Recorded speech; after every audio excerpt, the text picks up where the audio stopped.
When I was 20 years old, I went on a date with someone, and on that date, I was sexually assaulted.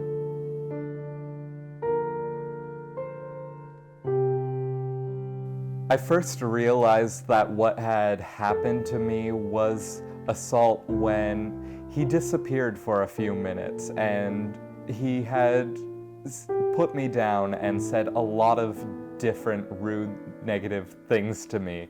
And so when he disappeared, I just started crying for a few minutes. I was thinking, can I run out of here? But this is a house that is full of 7 other people right now. And so I didn't want to just run out of the house crying. But then I realized, hey, if this is making me cry right now, this is obviously something that I didn't want to happen to me.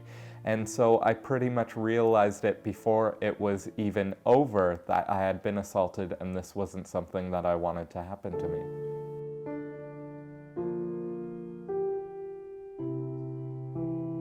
Some people that I had opened up to said, oh, well, that couldn't happen to you because you're a guy.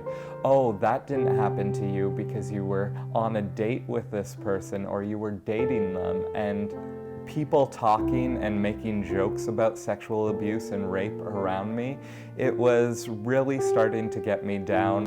And so there was one point I just couldn't do any work whatsoever, and I thought, hey, I really need to go and get some help with this right now. I've run into the person who has hurt me a few times since then, and I started having panic attacks, and that's when I decided I need to seek help.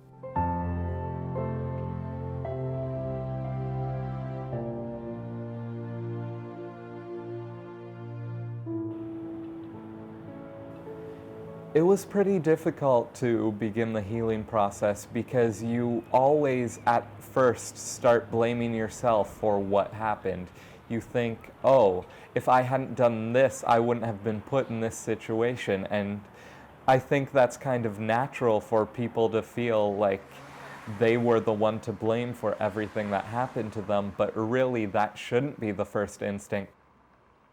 I think I look at a lot of things differently now, and I think that going into future relationships and going on dates, I will say up front, this is what happened to me, don't be like this, and things will work out between us.